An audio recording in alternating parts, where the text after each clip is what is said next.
Dynasty 18, the impressive lineage that conquered an entire region. If today we can remember Egypt as the splendorous desert civilization that's surrounded with a mystical aura, it is because of the tyrannical behaviour that characterised its rulers. The dynasty that inaugurated the new Empire of Egypt had as protagonists the most iconic and recognisable pharaohs in the history of the African country. Today in history, we will review the period of greatest expansion and prosperity in the history of Egypt, the 18th dynasty. Historical context. This dynasty ushered in a new era in Egypt. The foundations of civilization had already been laid, and they managed to expel the Hyksos kings who had taken over part of the Egyptian territory. This marked the end of the Second Intermediate Period and the beginning of the aforementioned era. Although the dates differ slightly according to historians, it is usually used as convention for the period that comprises 1575 to 1295 BC. To locate this dynasty, the same discrepancy usually appears at the time of enumerating the number of rulers who reigned in this era. Some say there were 13, while others claim there were 14, and some even raised the number of pharaohs to 15. Already free, the ambitious plans of expansion could be carried out in all the adjacent territories. Conquest campaigns. For the first time in 100 years, Egypt was once again ruled from a single centre, Thebes. This order was given by Ahmosis I, the heroic pharaoh behind the expulsion of the Hyksos. His first efforts were focused on recovering trade links with other countries in order to restore the damaged economy that had been plaguing the country. And he also focused a large part of the resources to repair the temples and monuments that the war with the Hyksos had caused. But this did not prevent Egypt to begin to expand into Syria and Nubia. These campaigns were successful in the hands of Ahmosis, but the real tyrant who dedicated his government to conquer and subdue everything in his path was Thutmose I. His rule lasted between 13 and 15 years. Enough time to revive the people again and put them as a superpower. He expanded throughout the Syrian-Palestinian region and imposed Egyptian culture and embassies on each occupied territory. This pharaoh was only surpassed in ambition and hunger for war by probably the most important and powerful pharaoh in the 3,000 years of Egyptian history, Thutmose III. This pharaoh reigned for 50 years. 20 of those were in the company of Hatshepsut, of whom we will speak later. His reign can be summarised as the most prosperous time of Egypt, but also the most bloodthirsty, as Thutmose III had followed in the footsteps of his grandfather, Thutmose I, but surpassed him in a big way, as the Egyptian territory expanded throughout Syria, Canaan, Sinai, and Nubia. One of the most incredible battles fought by this pharaoh took place in Megiddo, since his strategy against the Prince of Kadesh gave him the victory. He expected the advance of the Egyptian troops through the most accessible area, so he deployed his troops in that direction.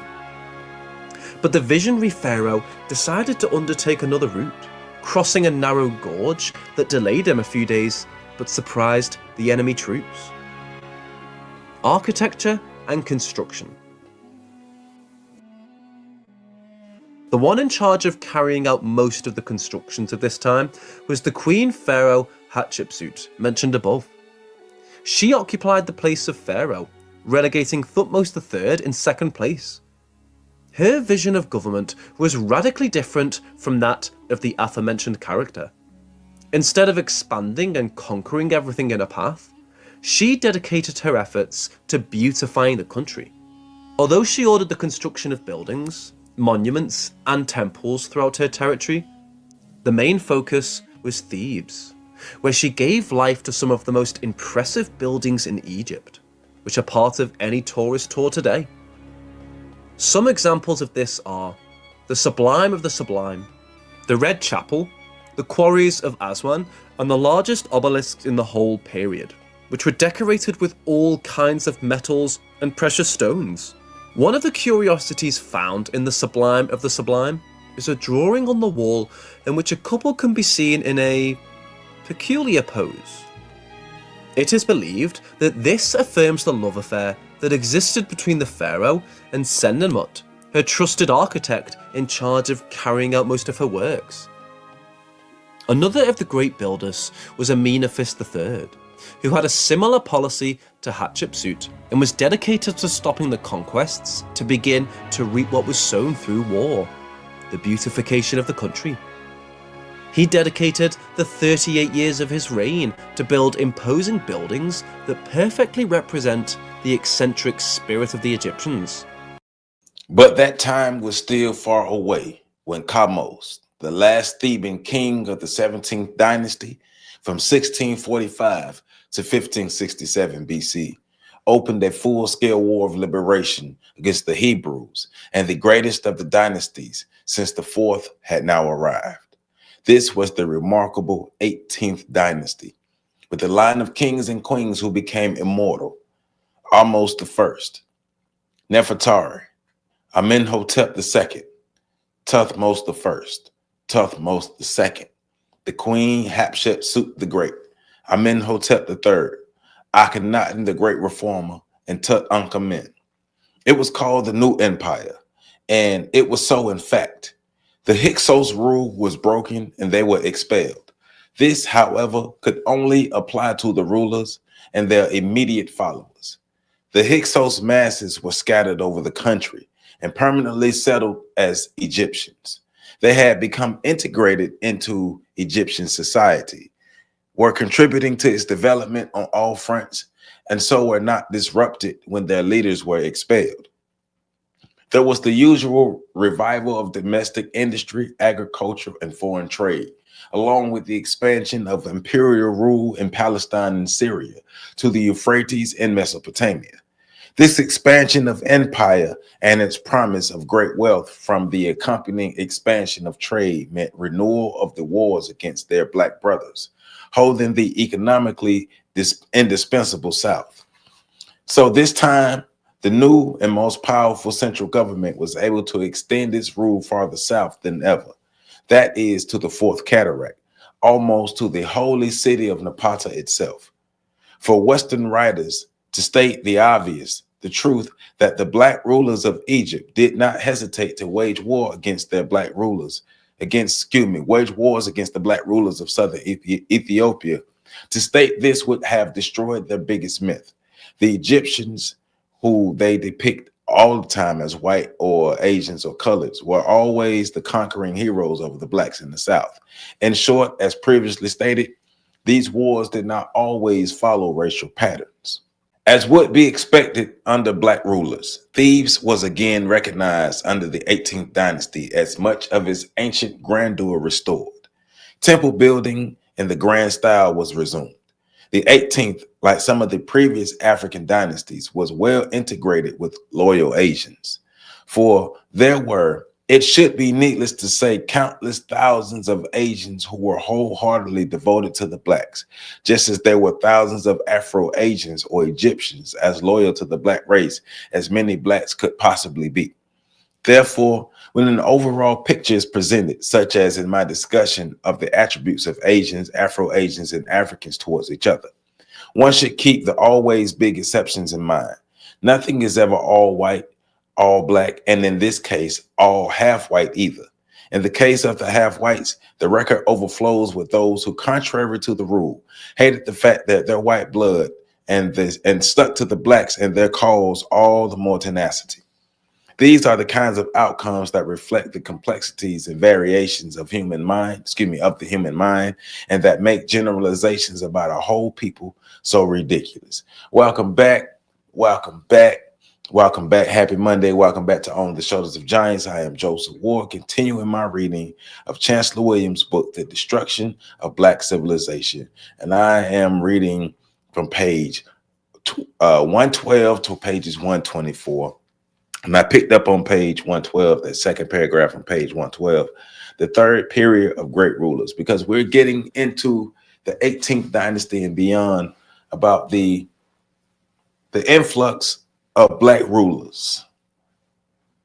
And we're going to learn more about Black Egypt, or Egypt, and the makeup of those who have come to now rule Egypt. Because as we've been reading, Egypt has been overrun with Asians coming in, and as well as Europeans coming into the now Delta region. So what we have learned is Egypt, like Libya, like the United States, like the UK, and like other popular or heavily populated countries, there are multiracial countries. So Egypt being geographically located where it is in the Mediterranean, especially along the trade routes, it brought in people from Europe, it brought in people from Asia, so all these different groups of people, it brought in other groups of African people as well. So all these different groups of people are mixing in these areas.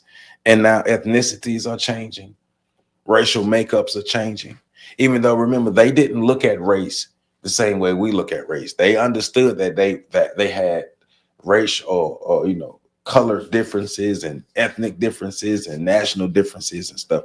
They understood that, but they didn't look at race the same way we looked at race. But they were able to distinguish themselves. They knew one from the other, right? At the end of the day, classification still happened. So the makeup of Egypt was not just all Black or all white or all Asian or even all Afro-Asian, right? At this point, we're talking about with the 18th dynasty, there's a whole mixture of different people. And we're talking about the resurgence of the Black rulers in Egypt because of the Asian rule or the Afro-Asian rule that happened in Egypt due to the coming in of the Hyksos. So, and as we read, we're going to learn more and more and more about these different dynasties, these different rulers, and how they contributed to the reformation of Black Egypt. Because remember, in the beginning, Egypt started off as an all Black lands. Like Libya started off as all Black lands, and then the influx of invaders and outsiders came in. Now, remember, integration is the key word. Integration is the key word. What we've learned about integration is in America, in the 1950s and 1960s, in America, Black Americans worked to integrate themselves into white America, into the white power structure, into white systems. In ancient Egypt, the invaders slowly integrated themselves into the African societies, into the Egyptian cultures, into the Egyptian ways of living, even into the families. And we're going to read more and more and more about some of the cons of the matrilineal systems when it comes to dealing with politics and your enemies, right? So they were able to slowly integrate themselves into the landscape, into the country, into the culture, into the families before they eventually took over. And like Chancellor Williams is saying, like we've all learned, we can't say that every single one of the white people or every single one of the Asians were ones who carried out the plans of nowadays white supremacy. Back then, Asian supremacy, right? But we do understand the actions or the mindset and the ideologies of groups of people, of masses of people. Of course, not every other individual fit the bill, but we understand the masses of the people. But it goes back to Muhammad Ali's analogy. If there are 1,000 snakes coming at me, 1,000 poisonous snakes coming at me, 100 of those 1,000 snakes are non-poisonous and are willing to help me. Do I let all the snakes in my house to figure out who's who, or do I leave them all out? Because those 100 snakes have a job to do. But my job is not to try to figure out who's who. But at the same time, we're not going to sit around and say every single white person is upholding the system of white supremacy. But to try to figure out who's who is a task. So we need them to do what they need to do on their end while we doing our best to protect ourselves, right? But all in all, we're talking about Black Egypt reemerging. Black Egypt in the form of the 18th dynasty and on, becoming one of, if not the greatest dynasties in ancient Egypt, due to all of its successes and its building campaigns and its expansions in trade and wealth and peace and power. So let's get back into it. This is page 113. Yeah, on the bottom of page 113, the second paragraph. The great 18th had begun under the most favorable circumstances for one of the great Black queens of Egypt, Nefertari, and her equally famous husband, Ahmose I, headed the dynasty. And remember, Ahmose I was the founder of the 18th dynasty. As was the custom, she had been named after some of the distinguished queens of the same name who had preceded her. No queen of the same name before her, however, ranked near Nefertari of the 18th in active participation and leadership in national affairs. She helped her son Amenhotep in the great work of national reconstruction. If she did not reach the heights of the great Black queen of Egypt, Hatshepsut, it was because the latter was a queen absolute, ruling alone as a king, to emphasize the point that she often dressed in royal male attire, including the false beard and wig. But the comparison is hardly fair because each was great in her field of work, and that work was largely predetermined, and the role to be played by each other was clear. And this was why, in the end, both Nefertari and Amenhotep I were defined as the founders of the world's greatest line of rulers, and some of the finest monuments were erected in their memory. Had the people forgotten Ahmose, her husband, who was the true founder? Queen Hatshepsut, daughter of Thutmose I, was indeed a man in many of her aggressive and unyielding characteristics as a ruler. This is why she's often depicted as Queen Hatshepsut, and she is regarded as a pharaoh. As regent for Thutmose III, she tended to be an absolute ruler and expertly relying on her feminine charms. She was able to have her own way without a royal check by the council, something few African kings could do successfully. But it was not all due to feminine charms, and perhaps not at all. For Hatshepsut was, in fact, one of the most brilliant minds that ever ascended to the throne of a nation. Her reign was in two parts, one as a regent and the other as reigning queen in her own right. There was actually no difference for Thutmose III was too young for, there was actually no difference, for Thutmose III was too young to count. Even before becoming legal ruler, therefore, she was actively pushing the things dearest to the hearts of the African leaders: the expansion of foreign trade, international diplomatic relations, perfection of national defenses, vast public building programs, securing the South and the North through either peace or war, and one of her pet projects, building a great navy for both commerce and war. Her success on most of these fronts made her one of the giants of the race.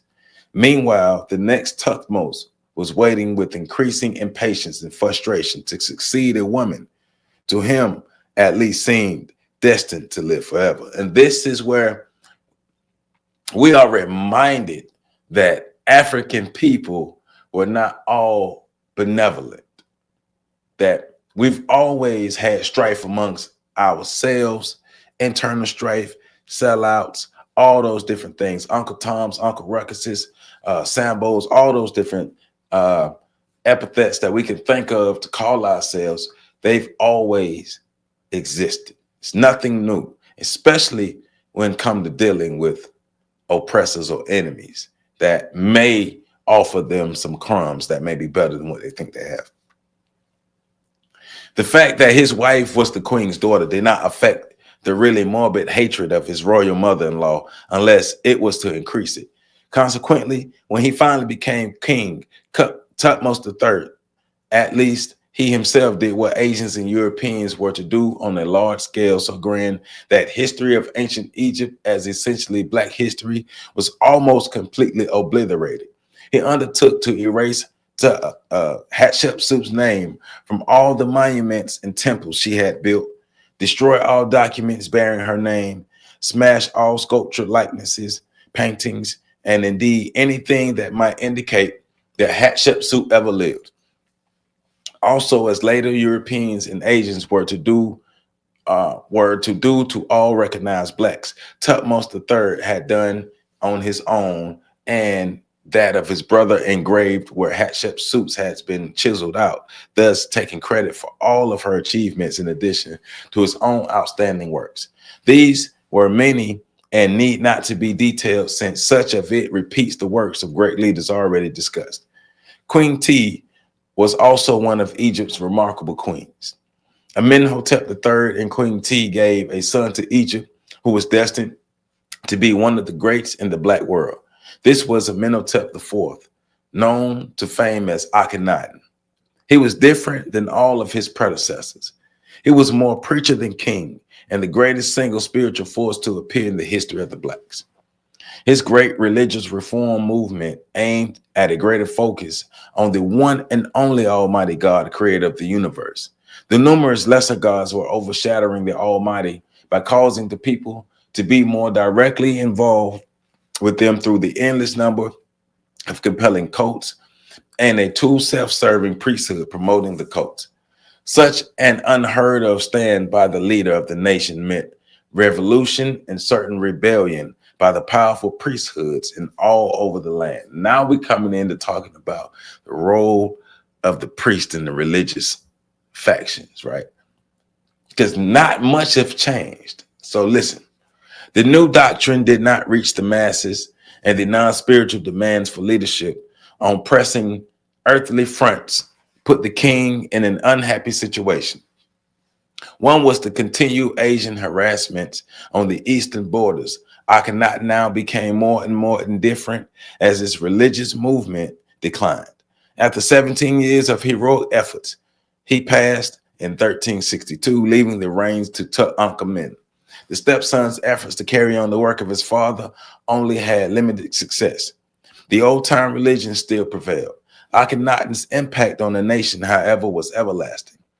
He proposed reforms and more to do with a shift in emphasis than in faith.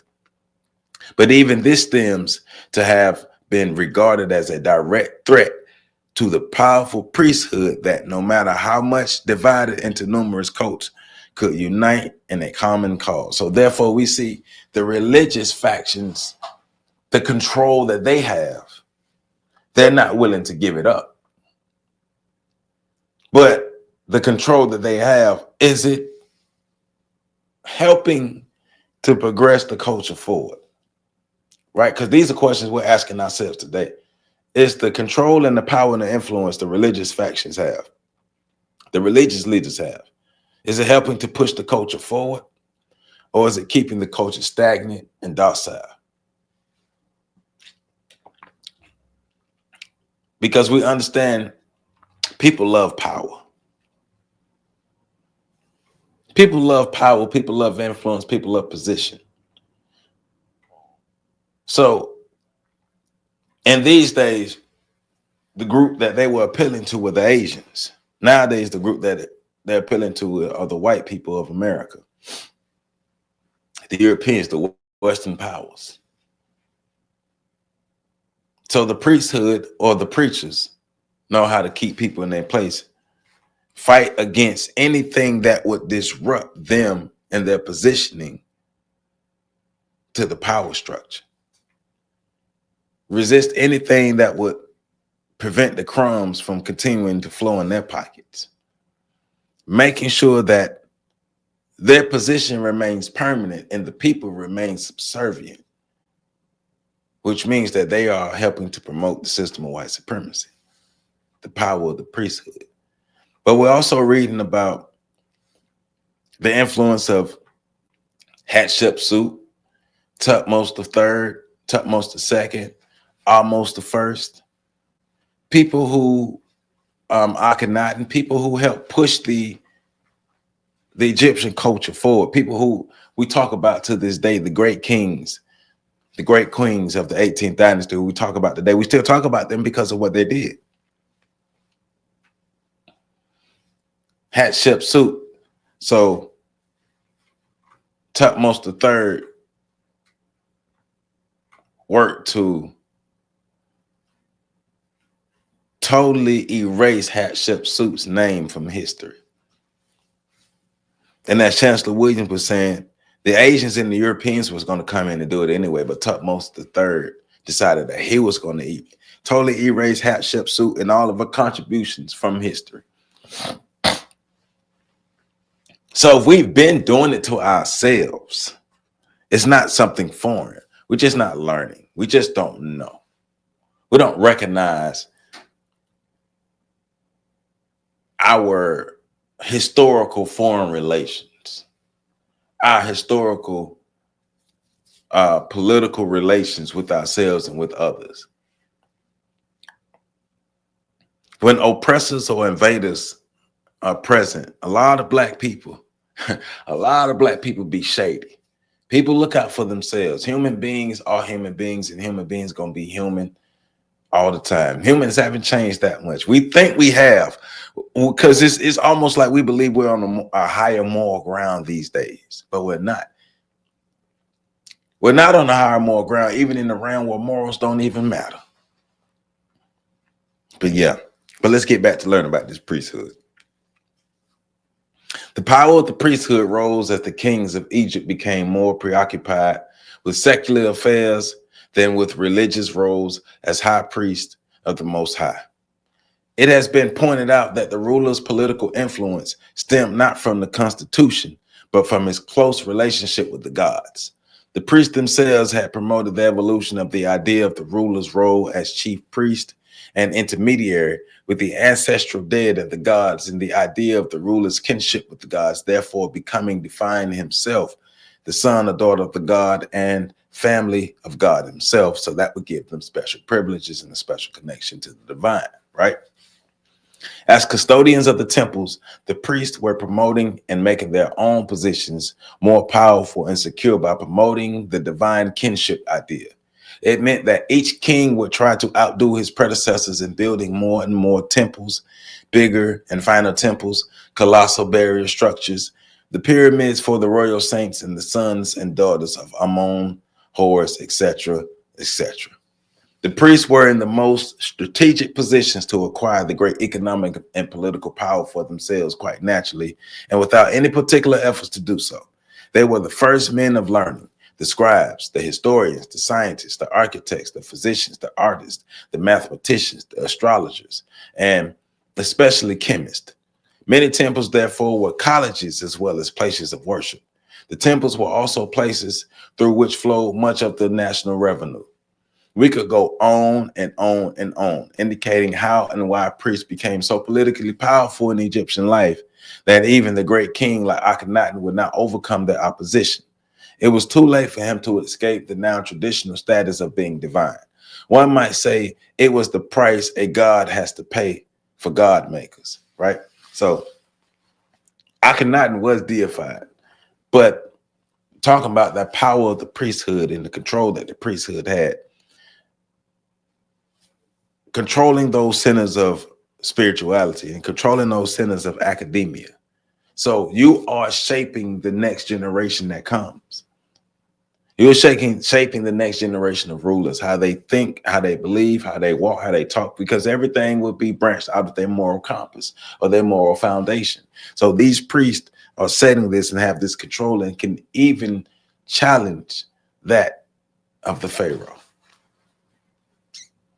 Which, put in modern days, the preachers can challenge the power of any black leader that we will have, especially if we have a grassroots leader, because of the power and the position and the influence that we give the preachers and their influence on the next generation that they're shaping them academically and spiritually. So put it in those terms. In 1320 BC, the age of the Ramses began. This time, a line of great leaders was not followed by a line of weaklings. This was the 19th dynasty from 320 to 1200 BCE. And while it did not equal the glorious 18th, the Ramesside kings stamped their periods as one of the most outstanding and long in the long history of the country. It was only near its end that the usual phenomenon of weakness and decline in the cycle began to set in general social, economic, and political disorganization. The Ramses rule continued the 12th dynasties from 1200 to 1085. The Ramses rule continued the 20th dynasty, not the 12th. The Ramses rule continued the 20th dynasty from 1200 to 1085. So we're going from the 18th to the 19th to the 20th dynasty. The 21st, 22nd, and 23rd periods from 1085 to 730 BC. Again, illustrated, as I stated before, the fallacy of trying to chronicle African history in Egypt by dynasties. I pointed out at various times during the long struggles for power, we find several different dynasties ruling at the same time from their respective capitals and various parts of the country.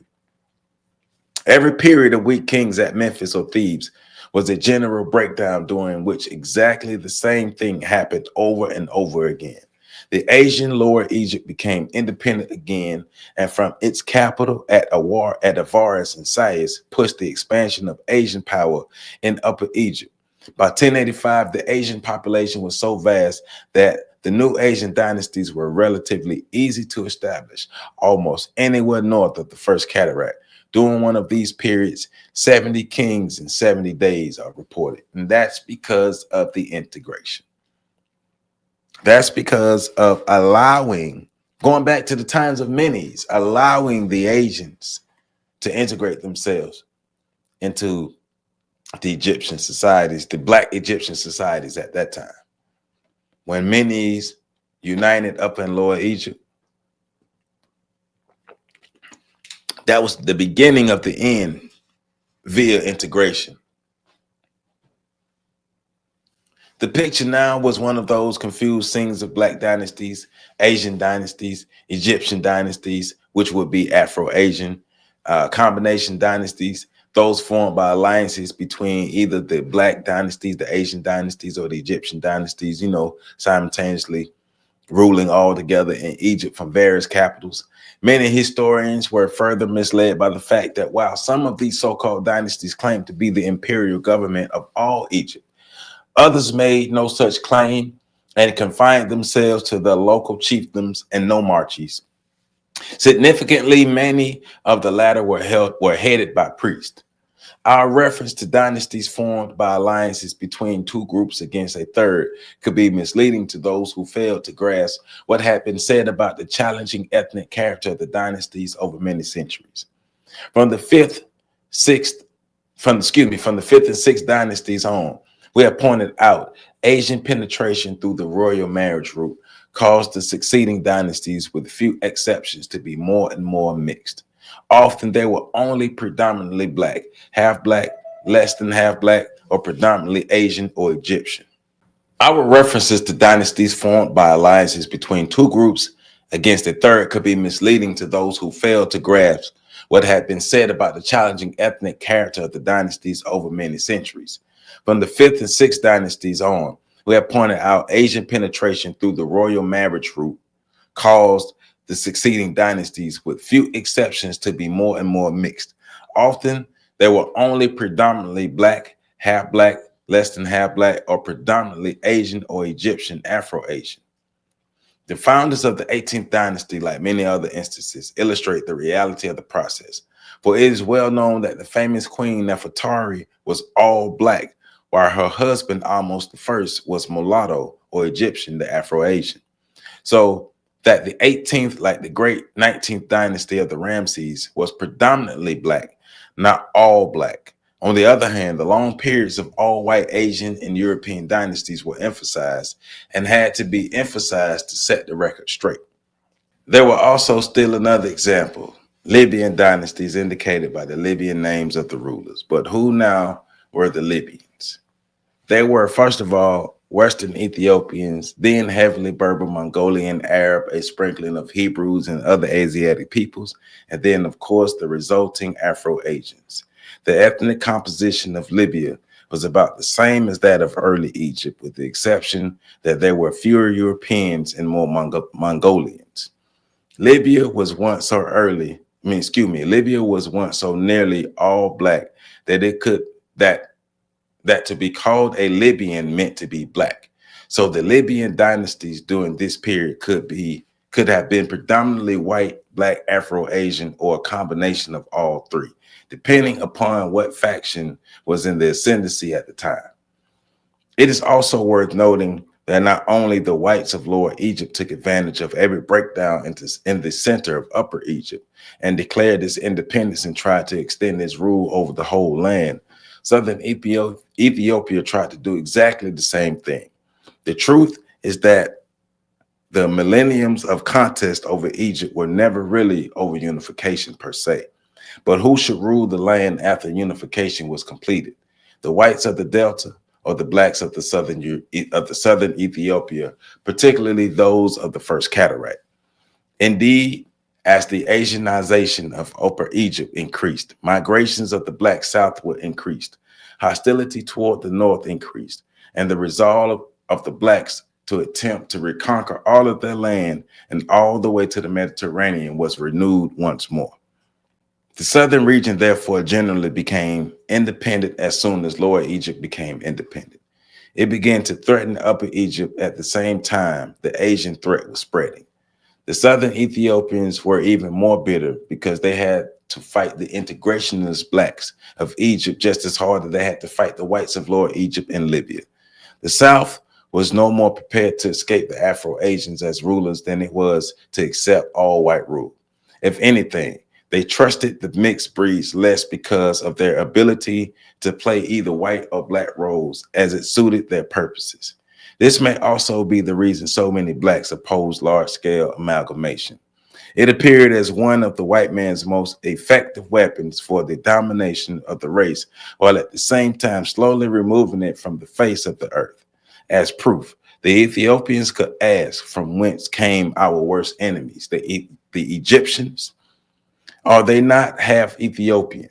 And do they not scorn the very Ethiopian name, proclaiming themselves to be white? The Ethiopians therefore followed all developments to the north, northeast, and west with the closest attention. The activities of the probably Libyan king of the 22nd dynasty, Shinuk I, did not escape their notice and appraisal. From his capital in Lower Egypt, he pushed affairs on a number of fronts, including the usual strategy of marriage alliances with black ruling families, always with white males. These after worming their way to power through the African inheritance through female line system matrilineal, could then change it to the Asian and Western patrilineal system. This invidious scheme for achieving power over the blacks through the blacks did not escape those on the alert. So the move of Shinuk I in its negotiating a marriage with the daughter of a king, thereby gaining legitimate control of Thebes.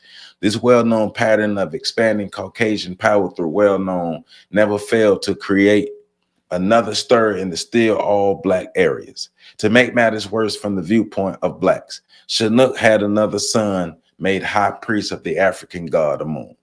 The significance of this should be obvious. The whites were systematically preempting the whole of Egypt, even adopting as their own black institutions they could not easily destroy. And they were wise enough to see that the control of Africans they could have to gain control of the African region. So now, as the whites became priests and worshipers of the supreme god and lesser gods of the blacks in Egypt, the success of erasing every vestige of early African civilization was moving toward the absolute.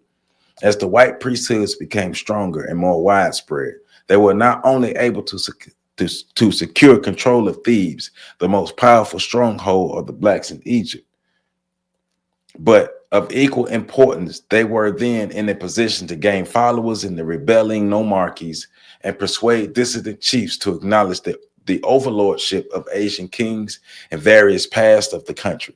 In short, they took over Africa's gods as their own as a means of taking over Africa as their own, right?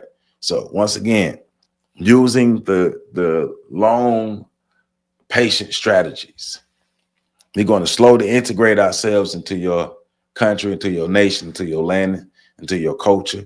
We're even going to marry your women. So that's a con of the matrilineal system.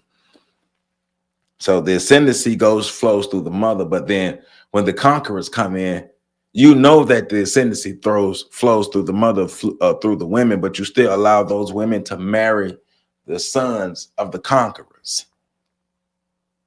You just handed over your empire. What are we doing? But we ain't learned nothing from that, because I mean, nowadays we're not even in a position to do nothing like that. We just allow anybody, because remember the proverbial cookout, everybody's allowed to the cookout. Anytime black people got something, we just gonna allow everybody else into it, because black people don't know how to keep stuff to ourselves. You know, something wrong with us. So we're not learning from history, and we're just out here just flailing alone now. The destruction of our civilization has long happened, and we're continuing it, because now we are the main destructors, because we have taken the place of the oppressors and now are the main ones who are our biggest enemies. We are our biggest enemies right now, just like we see in history. We are the main ones fighting against ourselves. There was nothing sudden or new about all this. The process was as long and leisurely as Egyptian history itself, gaining rapid momentum only during the often repeated decades of internal strife. Lower Egypt was always the area from which eternal strife in Black Upper Egypt was planned and promoted. Secret agents, as mentioned earlier, are not new inventions of modern states.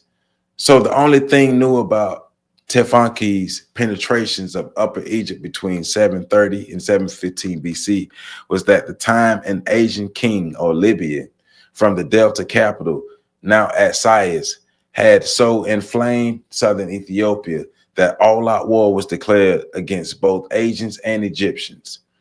And the 21-year-old King Pianki was given supreme command of the Black army. So now we finna see some Black people fighting back.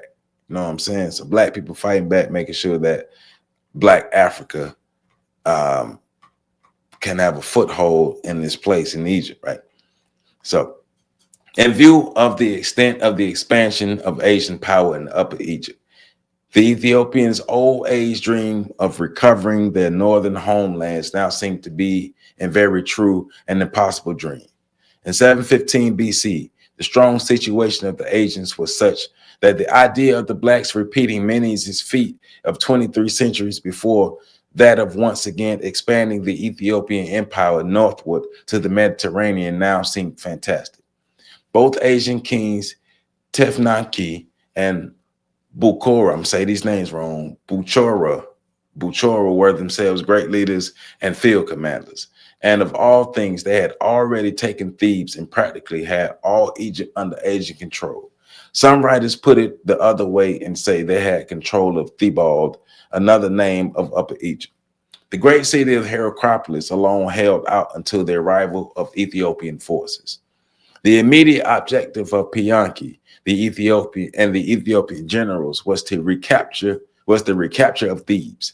Supported by his naval forces moving down the Nile and thousands of Black fighters who flocked to his standards as he moved northward through Upper Egypt, Pianki's armies drove the Asians out of Thebes, reestablished it as the capital city of the north, put Tefnaki, I'm saying his name wrong, Tefnaki, and his court to fight, and apparently using tactics of Menes, pressed on to capture the once all-Black capital of Memphis. The rightful rulers of our land have returned. The oppressed Blacks cried as they flocked to the standard. Pianki returned to the capital city of Napata in the heartland before Lower Egypt and was brought under control again. The task of reuniting the country under Ethiopian rule was left for his great successor, Shabaka. Shabaka firmly established the 12th dynasty, the only one Western writers generally recognize as Black. This dynasty, however, should be of special significance of the Black world, not because it was African from the beginning, but because the end of the period, from 730 to 656 BC, marked the end of all our efforts by Blacks to retake Egypt. The African victory over the Asians did not lessen the danger for them, for they always had the advantage of striking either from within or from Asia itself. Now the new threat came from Asia. Assyria was fighting its way toward Egypt. Now we got a whole nother Egypt, another dang on enemy coming from Asia. The Hyksos and now these Assyrians, right? The pathways had been made easy because the previous Egyptian conquest of Palestine and Syria had made these countries bastions of defense as long as they were properly governed. The later Egypt had been unable to do this. So Palestine and Syria, like Egypt itself, had become weak from internal disorganization. At first, the Assyrian advance seemed to be concerned only with Syria and Palestine, not Egypt. Uneasiness spread as the Assyrian host approached the borders of Egypt. However, Shabaka first followed the pattern of modern diplomacy and loudly professing one thing while actively doing the very opposite. In this case, Shabaka, while actively cultivating the friendship of the Assyrian king Sargon II, was just as active in supporting the armies of the Syrians and the Palestinians.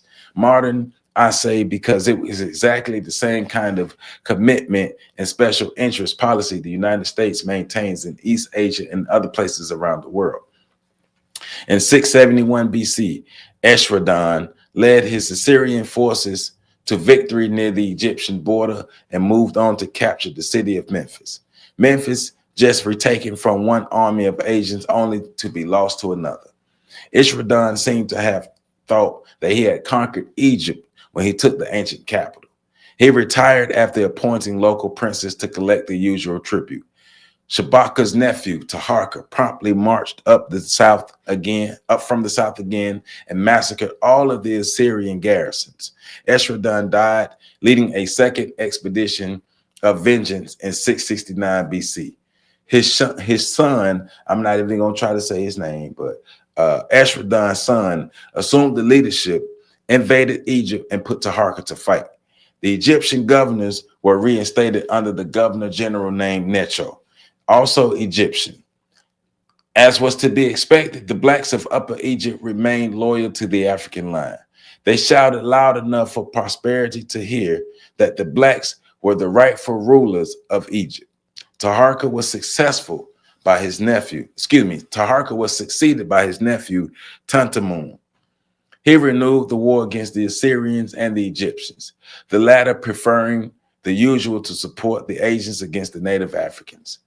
Tutankhamun recaptured Memphis again, during which battle the Egyptian general governor Necho was slain.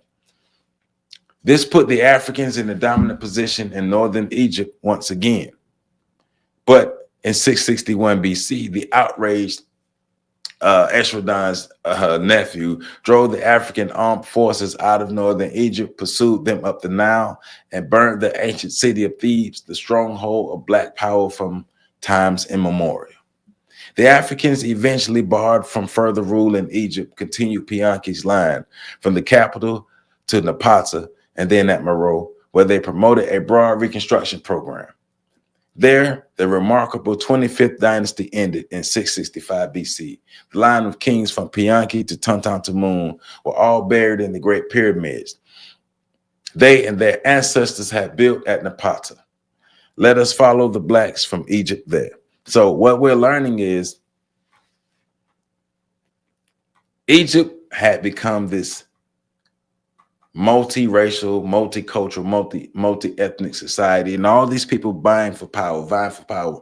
Remember, the wealth of the Nile Valley was in the south, was in the geographic south, and Nubia, where the black kings are coming up to fight Egypt, and where the Egyptian kings, when they become black, they flow south, or they go south to fight the Nubians for control of all of Upper and Lower Egypt, because they want to make sure they have control below the first cataract.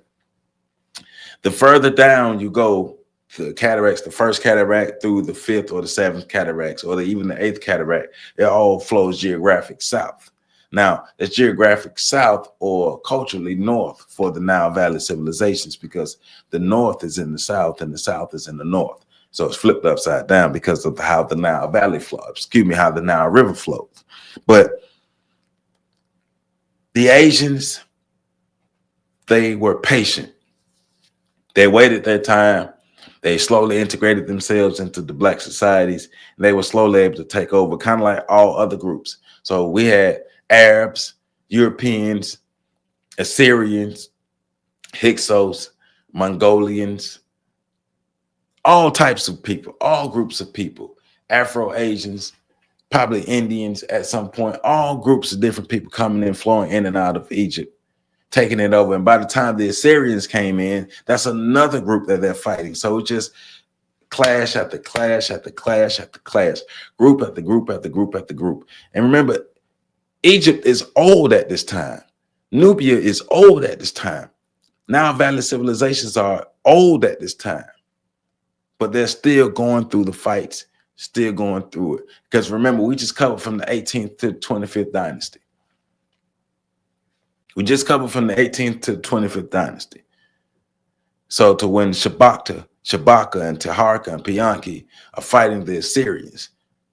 So we transitioned from the Hyksos to the Assyrians, from the Hyksos in the 18th dynasty to the Assyrians in the 25th dynasty. And then more enemies and more invaders are to come into Egypt, into the Nile Valley.